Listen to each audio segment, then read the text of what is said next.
नमस्कार दोस्तों। आप सभी विद्यार्थियों का आपके अपने यूट्यूब चैनल एडू फैक्ट के प्लेटफॉर्म पे बहुत बहुत स्वागत है। दोस्तों, कल की क्लास में हमने भारत में यूरोपीय कंपनियों के आगमन के विषय में अध्ययन किया था, जिसमें कि हमने थोड़ा थ्योरी भी देखी थी और कुछ क्वेश्चंस को भी सॉल्व किए थे। क्लास लंबी ना हो इसके लिए वहीं पर कट कर दिया गया था। उसी क्लास को आज आगे बढ़ाते हुए कुछ और क्वेश्चन हम सॉल्व करेंगे, ताकि जो भारत में यूरोपीय कंपनियों के आगमन से संबंधित प्रश्न बनते हैं उनमें से कोई प्रश्न छूटे ना। तो अगर आपने वो पहले की क्लास नहीं देखी है तो उसे आप प्लेलिस्ट से देख लीजिए, या यहाँ पर आपको आई बटन पे वो लिंक मिल जाएगा, उससे आप देख सकते हैं। ठीक है, तो आज की क्लास में जो एमसीक्यू बचे हैं उनको देख लेते हैं।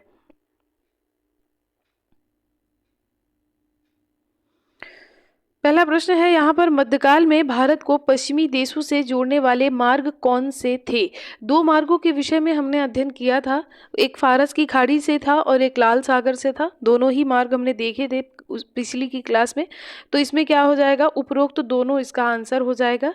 ठीक है, उपरोक्त दोनों यानी फारस की खाड़ी और लाल सागर, ये दोनों ही मार्गों से पहले पश्चिमी देशों में व्यापार होता था।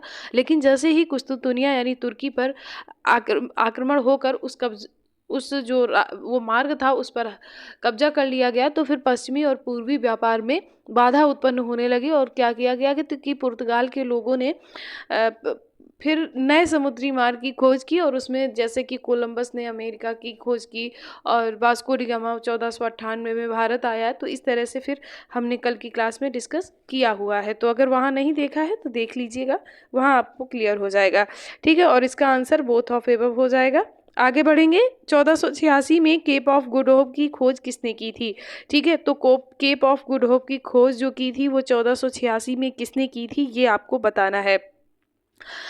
लोम्यूडेज एक जो क्या था कि पुर्तगाली नाविक था। ठीक है, और ये इसने क्या किया था कि इसने अफ्रीका में केप ऑफ गुड होप की खोज की थी। इसे उत्तमाशा द्वीप भी कहते हैं। क्या कहते हैं? उत्तमाशा द्वीप भी कहते हैं। ये भी आप याद रखिएगा, इसे उत्तमाशा द्वीप के नाम से भी जाना जाता है। ठीक है, और इसका बार्थलोम्यूडेज आंसर हो जाएगा। आगे बढ़ेंगे। 1498 में वास्को डी गामा किस रास्ते से भारत आया था? यानी भारत जो आया था वो किस रास्ते से आया था? तो केप ऑफ गुड होप से ही आया था भारत, अमेरिका होते अफ्रीका के इधर से। तो याद रखिएगा, इसका ऑप्शन हो जाएगा B, Cape of Good Hope. Cochin में पुर्तगालियों की प्रथम फैक्ट्री किसने स्थापित की थी? दोस्तों, कोचीन में जो पुर्तगालियों की प्रथम फैक्ट्री स्थापित की गई थी वो किसके द्वारा की गई थी, ये आपको बताना है। ठीक है, तो वो किसके द्वारा की गई थी? वास्को डी गामा के द्वारा की गई थी। और ये कब की गई थी? तो 1502 में की गई थी। ये भी आप याद रखिएगा। 1502 में भारत के ये जो वास्को डी गामा था ये पुनः आया था। एक बार तो ये 1498 में आया था, और 1498 में आया और इसने व्यापार यहाँ चीज़ें वस्तुएं ली, और यहाँ से जब वो अपने देश यानी पुर्तगाल वापस गया तो वहाँ उसे सब कुछ यानी यहाँ का जो टैक्स वैक्स जो भी था सब काटने के बाद में भी उसे 60 गुना फ़ायदा हुआ। यानी जो चीज़ उसने 1 रुपये में खरीदी वो वहाँ उसको 60 रुपये में लाभ दे रही थी। ठीक है, तो अब इतना फ़ायदा अगर किसी को होगा तो वो भाई दोबारा तो आएगा ही। तो एक तरह से वो दोबारा जब आया तो वहाँ का मतलब यानी पुर्तगाल में भारत से व्यापार की होड़ सी मच गई। ठीक है, और हमने अभी पीछे क्लास में अध्ययन किया था कि वहाँ का जो राजा था यानी पुर्तगाल की राजधानी जो लिस्बन थी, वहाँ का जो शासक था, वहाँ के शासक को वाणिज्य व्यापार का जनक कहा जाने लगा। ठीक है, तो ये वास्को डी गामा इसका राइट आंसर हो जाएगा। और इन्होंने 1502 में स्थापना की थी। कहाँ पर? पुर्तगालियों की प्रथम फैक्ट्री की स्थापना की थी, क्योंकि ये दोबारा फिर 1502 में आया था। ठीक है, आगे बढ़ेंगे। इसका आंसर हो जाएगा Vasco D gamma, option A right answer. 1524 से 1529, ठीक है, 1529 तक वास्को डी गामा कहाँ का गवर्नर रहा? तो 1524 से 1529 तक वास्को डी गामा गोवा का गवर्नर रहा है। ठीक है, और यहीं गोवा में ही इसकी मृत्यु हो गई, और यहीं पर इसकी कब्र भी बनी हुई है, ये भी याद रखिएगा। गोवा में एक संत थे, एक थे सेंट जेवियर, उनकी भी कब्र बनी हुई है। इनको भी याद रखिएगा, कभी कभी हो सकता है एग्जाम में पूछ दिया जाए, तो आप सभी चीज़ों के लिए तैयार रहें। ठीक है, तो सेंट जेवियर ये एक ईसाई संत थे। ठीक है, ये एक ईसाई संत थे, और इनकी भी कब्र कहाँ पर है? तो इनकी भी कब्र गोवा में है। ठीक है, याद रखिएगा। और ये कहाँ का गवर्नर था? तो गोवा का था और गोवा में ही वास्को डी गामा की मृत्यु हो गई थी और यहीं पर इसकी कब्र बना दी गई थी। आगे बढ़ेंगे, इसका राइट आंसर ए हो जाएगा। पुर्तगालियों ने तंबाकू की खेती कब प्रारंभ की? दोस्तों, पुर्तगालियों ने भारत में बहुत सी चीज़ों दी हैं। जैसे कहा जाता है कि प्रिंटिंग प्रेस, छपाई खाना जो है वो भी पुर्तगालियों की देन है। ठीक है, पपीता हो गया, अनानास हो गया, लीची हो गया, संतरा, आलू, शकरकंद, मूंगफली, काजू, बादाम, इन सब की खेती का प्रारंभ किसने करवाया? तो ये वास्को डी गामा ने ही करवाया। मतलब वास्को डी गामा क्या, पुर्तगालियों ने ही करवाया, लेकिन हाँ, देन तो वास्को डी गामा की रही। तो यहाँ पर तंबाकू की बात कही गई है, तो तंबाकू की जो खेती प्रारंभ की गई थी वो 1508 में की गई थी। कहाँ पर की गई थी? तो ये दक्षिण भारत में प्रारंभ की गई थी। ठीक है, दक्षिण भारत में इसका प्रारंभ किया गया था और ये 1508 में दक्षिण भारत में इसकी खेती होना प्रारंभ हो गया था। किसकी? तंबाकू की। लेकिन उत्तर भारत आते आते इसको जहांगीर का समय लग गया। जहांगीर का समय का मतलब हो गया कि 1605 में जब अकबर की मृत्यु हुई उसके बाद में जहांगीर शासक बना और 1627 तक जहांगीर शासक रहा था। कहाँ का? भारत का। यानी जहाँ पर मुगल एम्पायर जहाँ तक था वहाँ तक का शासक रहा कौन? जहांगीर। अगर हम उसके शासन काल को पढ़ने लगेंगे तो फिर हमें मिडल में चले जाएंगे, वहाँ अभी नहीं जाएंगे, अभी यहीं रहते हैं। तो ये बताने का मकसद ये था कि 1605 तक यानी लगभग 100 साल लग गए। ठीक है, 100 साल से लग गए इसको उत्तर भारत पहुँचते पहुँचते। लेकिन प्रारंभ कब हो गई थी? 1508 में प्रारंभ हो गई थी। कहाँ पर हो गई थी? तो दक्षिण भारत में हो गई थी। ये देन किसकी है? तो ये पुर्तगालियों की देन है।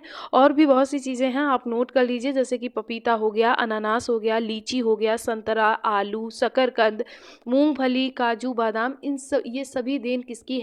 तो ये सब जो चीज़ें हैं इनकी खेती प्रारंभ की किसने की? पुर्तगालियों ने की। ठीक है, और पुर्तगालियों का बाद में मकसद सिर्फ यहाँ पर व्यापार करना नहीं रह गया था, बल्कि बस्तियाँ बसाना भी रह गया था। ठीक है, तो हमने अभी जैसे पीछे क्लास में पढ़ा था कि जो अल्बुकर्क था, तो अल्बुकर्क का एक मकसद था कि यहाँ पर सिर्फ व्यापार ना हो। जब अल्बुकर्क गवर्नर बन के आया तो उसका मकसद सिर्फ व्यापार करना नहीं रह गया था, बल्कि यहाँ बस्तियाँ बसाना था। ठीक है, और वो प्रोत्साहित करता था पुर्तगालियों को कि वो भारतीय युवतियों से विवाह करे और अपना घर यहीं पर बसाए, ताकि यहाँ पर जो उनके धर्म का है वो प्रचार प्रसार हो सके, आसानी से हो सके, और जो भारत के लोग हैं उनसे वो आसानी से घुल मिल सके। तो वहाँ पर उन्होंने 3G पॉलिसी भी एक अपनाई थी, याद रखिएगा।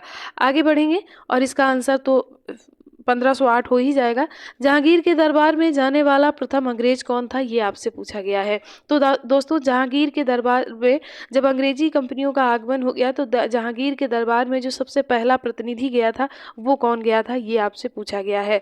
ठीक है, कैप्टन हॉकिंस था जो कि जहांगीर के दरबार में गया था। असल में ये आया तो अकबर के लिए था, अकबर के दरबार में जाने के लिए आया था, लेकिन यहाँ आके इसको ये पता चला कि अकबर की मृत्यु हो गई है। ठीक है, तो ये 1608 में आया था।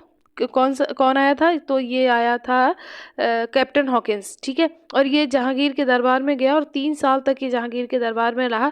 जहांगीर ने क्यों रहा? क्योंकि इसको तुर्क भाषा आती थी। ठीक है, और तो इसलिए जहांगीर इससे अपना भाईचारे का एक रिश्ता मानता था है। और इसको किया उसने कि उस जहांगीर ने इसको 400 का मनसब दिया।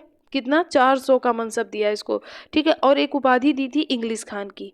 ठीक है, इंग्लिश खान की इसको एक उपाधि भी दी थी। तो ये भी आप याद रखिएगा कि 400 का मनसब और इंग्लिश खान की उपाधि किसको दी थी जहांगीर ने? तो कैप्टन हॉकिंस को ही दी थी। ठीक है, तो विकल्प बिल्कुल यहाँ सही हो जाएगा। आगे बढ़ेंगे, गोलकुंडा के सुल्तान से गोलकुंडा के सभी बंदरगाहों से व्यापार करने का फरमान अंग्रेजों ने कब प्राप्त कर लिया? तो गोलकुंडा के जो शासक था उससे जो व्यापार करने का फरमान प्राप्त कर लिया, किसने कर लिया? तो ये किया था, कब किया था? तो ये 1632 में किया था। ठीक है, 1632 में किया था। अब्दुल्ला कुतुब शाह था वहाँ का जो शासक था, वो अब्दुल्ला कुतुब शाह था। और कितने में किया था? तो 500 पौंड। ठीक है, 500 पौंड की धनराशि दी जाती थी इसके बदले में। किसको? ये वार्षिक धनराशि होती थी और 500 पौंड की वार्षिक धनराशि दी जाती थी। किसको? गोलकुंडा के नवाब को। गोलकुंडा का नवाब कौन था? तो अब्दुल्ला कुतुब शाह था। ठीक है, उनको दिया जाता था कि ताकि वहाँ के बंदरगाहों से ये जो पुर्तगाली हैं ये अपना व्यापार कर सके। आगे बढ़ेंगे और इसका आंसर तो 1632 हो ही जाएगा। चार्ल्स सेकेंड ने कब बम्बई को 10 पाउंड वार्षिक किराए पर कंपनी को दे दिया और फिर कंपनी ने ओंगियार को अपना अधिकारी नियुक्त किया, जिसने कि मुंबई के गांव का मुंबई जो था वो पहले गांव था, बाद में उसका शहरीकरण करवाया। तो एक तो क्वेश्चन से ही बन जाता है कि मुंबई जो गांव था पहले उसका शहरीकरण किसने करवाया, तो ओंगियार ने करवाया। ठीक है, अब बात आती है कि 10 पाउंड वार्षिक किराए पर चार्ल्स सेकेंड ने किस दिया था, कब दिया था ये आपको बताना है। तो चार्ल्स सेकेंड ने 1969 में दिया था। दोस्तों ये जो बम्बई है ये था क्या कि जो चार्ल्स सेकेंड है उनका जो विवाह था, उनका विवाह हुआ था पुर्तगाली राजकुमारी कैथरीन के साथ में। ठीक है, तो यहाँ पर जो पुर्तगाली थे उन्होंने चार्ल्स सेकेंड को ये मुंबई जो मुंबई था ये मुंबई दहेज में दे दिया था। ठीक है, अब देखो वो भी विदेशी और दे क्या रहे हैं हमारे भारत को। ठीक है, तो ये क्या था कि क्योंकि उस समय मुंबई का पे अधिकार किसका था, पुर्तगालियों का।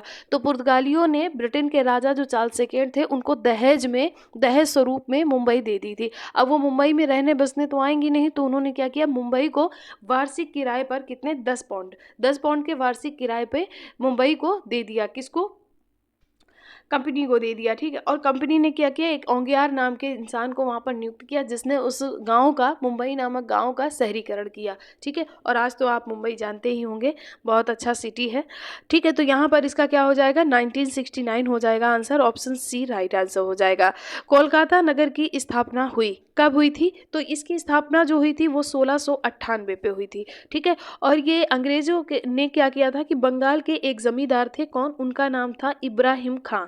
ठीक है, तो बंगाल के एक जमींदार थे इब्राहिम खां। इब्राहिम खां से उन्होंने 3 गांव लिए थे। ठीक है, 3 गांव उन्होंने लिए, कौन कौन सा गांव था, वो था एक गोविंदपुर था, दूसरा था एक सूतानाती था, और तीसरा कोलकाता नामक गांव था। ठीक है, कोलकाता गांव था। इन तीनों को मिला करके क्या किया गया कि एक नगर बनाया गया जिसको कलकत्ता नाम दिया गया। ठीक है, इन तीनों को मिला दिया गया और एक नगर बनाया गया, क्या था, कलकत्ता नाम था। इसकी नींव किसने रखी थी, तो इसकी नींव जो रखी थी वो जॉब चार्नक ने रखी थी, ये भी याद रखिए। ठीक है, तो अगर पूछा जाए कि कोलकाता नगर किसने बताया, तो ये भी आप लिख सकते हैं कि इसकी कोलकाता जो नगर है वो जॉब चार्नक ने बसाया था। ठीक है, और अगर आपसे ये पूछा जाए कि मुंबई का शहरीकरण किसने किया था, तो मुंबई का शहरीकरण किसने किया था, ओंगियार ने किया था। ठीक है, अब दोनों बातें आप याद रखिएगा। इसका आंसर 1698 हो जाएगा, 1698 हो जाएगा। कोलकाता में फोर्ट विलियम किले का निर्माण कब किया गया, कोलकाता में जो फोर्ट विलियम किला है उसका निर्माण किया गया था 1700 ईस्वी में। ठीक है, और यहाँ के जो प्रथम अध्यक्ष थे वो थे सर चार्ल्स आयर। ठीक है, वो यहाँ के, यानी जो ये फोर्ट विलियम किला है इसके प्रथम अध्यक्ष थे। आगे बढ़ेंगे, इसका आंसर हो जाएगा 70। कंपनी का एक प्रतिनिधि मंडल जॉन सरमन की अध्यक्षता में मुगल सम्राट फर्रुखसियर के दरबार में कब आया था, तो कंपनी का एक प्रतिनिधि मंडल आया था, कहाँ आया था, तो ये आया था फर्रुखसियर के दरबार में। 1715 में फर्रुखसियर शासक बन चुका था, जो एक मुगल शासक था, तो 1715 में आया था। ठीक है, और इसका एक उपनाम था, वो उपनाम क्या था, ये अगर आपको पता हो तो आप हमें कमेंट करके ज़रूर बताइए कि फर्रुखसियर को उपनाम से क्या कहते थे। जैसे मोहम्मद शाह को रंगीला कहते थे। ठीक है, उसी तरह से फर्रुखसियर को क्या कहते थे, ये आपको बताना है। अच्छा, ये जो प्रतिनिधि मंडल आया था, इस मंडल में एक हेमिल्टन नाम का एक चिकित्सक था, क्या नाम था उसका नाम था हेमिल्टन। ठीक है, हेमिल्टन नाम का एक चिकित्सक था। तो उस समय जो फर्रुखसियर था वो एक गंभीर बीमारी से जूझ रहा था, तो इसी हेमिल्टन नाम के चिकित्सक ने उसका इलाज कर दिया और वो ठीक हो गया। तो इसने क्या किया कि कंपनी को बहुत सारी रियायतें दे दी। तो वो रियायतें कब दी थी, तो वो दी थी 1717 में। ठीक है, और उसे क्या कहा जाता है, गोल्डन फरमान कहा जाता है। ठीक है, आगे बढ़ेंगे, इसका हो जाएगा 1750। चंद्रनगर नामक फ्रांसीसी बस्ती का निर्माण कब किया गया था, दोस्तों चंद्रनगर नामक जो फ्रांसीसी बस्ती है उसका निर्माण 1673 में किया गया था। ठीक है, और ये बंगाल के एक सूबेदार थे शाइस्ता खां, उनसे जमीन ली थी, किसने, फ्रांसीसियों ने। तो इनका नाम भी लिख लीजिए कि बंगाल के एक जमींदार थे शाइस्ता खां से जमीन ली गई थी और उस जमीन पर नगर नामक फ्रांसीसी बस्ती बसाई गई थी। ठीक है, उसमें चंद्रनगर वो नगर बनाया गया और उसमें वहाँ पर फ्रांसीसियों को बसाया गया था। तो वो चंद्रनगर बसाने के लिए जो जमीन ली गई थी वो शाइस्ता खां से ली गई थी। ठीक है, 1673 इसका आंसर हो जाएगा। फ्रांसीसियों ने अपना पहला मुख्यालय कहाँ बनाया था? फ्रांसीसियों ने अपना पहला मुख्यालय कहाँ बनाया था? देखो आंसर दिया, पूछा है कहाँ बनाया था और दिया गया है वो। ठीक है, चलो ये 1701 में बनाया था, यानी कब बनाया था? तो 1701 में बनाया था। ठीक है, और कहाँ बनाया था अगर इसका आंसर पूछा जाए तो इसका आंसर था पांडुचेरी में बनाया था। ठीक है, तो कब और कहाँ? कब का? 1701, कहाँ का? पांडुचेरी। ठीक है, दोनों बातें आप याद रखिएगा। 71, भारत में फ्रांसीसियों की प्रथम व्यापारिक कोठी किसने खोली? तो भारत में फ्रांसीसियों की प्रथम जो व्यापारिक कोठी है वो किसने खोली थी? फ्रैंको कैरो ने। विकल्प बी यहाँ आपका बिल्कुल सही हो जाएगा। ठीक है, Franco Caro, option B right answer है। काली मिर्च के निर्यात के लिए प्रसिद्ध बंदरगाह कौन था? सबको पता होगा, कालीकट था। विकल्प सी सही हो जाएगा। वास्को डी गामा इसी बंदरगाह में आया था भारत। ऑप्शन सी सही हो जाएगा। 1596 में कौन पहला डच यात्री था जो भारत के पूर्वी द्वीप सुमात्रा पहुंचा था? तो 1596 में कौन भारत में आया था जो कहाँ पहुंचा था? तो ये आपका पहुंचा था सुमात्रा, ये आपको बताना है। तो 1596 में जो आया था वो आया था कार्नेलियन हाउटमैन, यानी विकल्प सी पे है आपका सही होना चाहिए। Option C right answer. अगला प्रश्न है, डचों का भारत में अंतिम रूप से पतन 1759 को अंग्रेजों एवं डचों के मध्य किस युद्ध से हुआ था? यानी डचों और अंग्रेजों के मध्य में कौन सा युद्ध हुआ था जिससे डचों का पूर्णतया पतन हो गया और वो भारत से चले गए? तो वो युद्ध था कौन सा? 1559 में हुआ था, और युद्ध कौन सा था? बेदरा का युद्ध। ठीक है, तो बेदरा का युद्ध याद रखिएगा, एग्जाम में कई बार पूछा गया है। ऑप्शन ए बेदरा बैटल राइट आंसर हो जाएगा। भारत में आने वाला पहला अंग्रेजी जहाज कौन था? दोस्तों, भारत में जो आया था पहला अंग्रेजी जहाज वो था रेड ड्रैगन। अगर हम हेक्टर की बात करें तो हेक्टर भी भारत आने वाला एक जहाज, अंग्रेजी जहाज ही था। और इसमें कौन आया था? तो इसी से कैप्टन हॉकिंस आया था, और जो जहांगीर के दरबार में गया था। ठीक है, लेकिन पहला अगर जहाज पूछा गया जाएगा तो आप रेड ड्रैगन बताएंगे। Option A red dragon right answer. Jahangir ने 1613 में एक फरमान जारी कर अंग्रेजों को सूरत में किसके अधीन व्यापारिक कोठी खोलने की इजाजत दी थी? ये आपको बताना है। तो इसका सही आंसर हो जाएगा थॉमस एल्डवर्थ। एल्डवर्थ तो जो था इसी के तहत, इसी के अधीन एक व्यापारिक कोठी खोलने की इजाजत दी थी। किसने? जहांगीर ने। कब दी थी? 1613 में। ठीक है, ऑप्शन डी हो जाएगा सही इसका। रिजविक संधि के बाद पांडुचेरी पर किसका कब्जा हो गया था? रिजविक एक संधि हुई थी, किसके किसके बीच हुई थी? तो ये फ्रांसीसी और अंग्रेजों के मध्य हुई थी। ठीक है, तो रिजविक संधि के बाद में किसका कब्जा हो गया था पांडुचेरी पर? तो ये हो गया था किसका? फ्रांसीसियों का। ठीक है, विकल्प सी आपका सही हो जाएगा। Option C French right answer. Bharat आने वाला प्रथम अंग्रेज कौन था? भारत आने वाला प्रथम अंग्रेज कौन था? ये लोग, कोई हॉकिंस को लगाता है, कोई किसी को लगाता है, लेकिन सही क्या है ये आपको बताना है। तो सही है कि जो भारत आने वाला प्रथम अंग्रेज था वो था जॉन मिल्टन हॉल। ठीक है, विकल्प ए सही हो जाएगा। भारत के साथ व्यापार के लिए सर्वप्रथम संयुक्त पूंजी कंपनी किन लोगों ने आरंभ की थी? तो भारत के साथ व्यापार के लिए सर्वप्रथम संयुक्त पूंजी कंपनी किसने प्रारंभ की थी? डचों ने। डचों ने बहुत सारी छोटी छोटी कंपनियों को मिलाकर भी कंपनियां खोली थी। ये भी आप याद रखिए, ये भी हम पीछे क्लास में डिस्कस कर चुके हैं।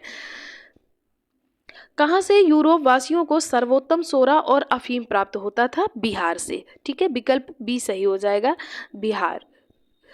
अंग्रेजों ने मद्रास का पट्टा कहाँ के शासक से प्राप्त किया था?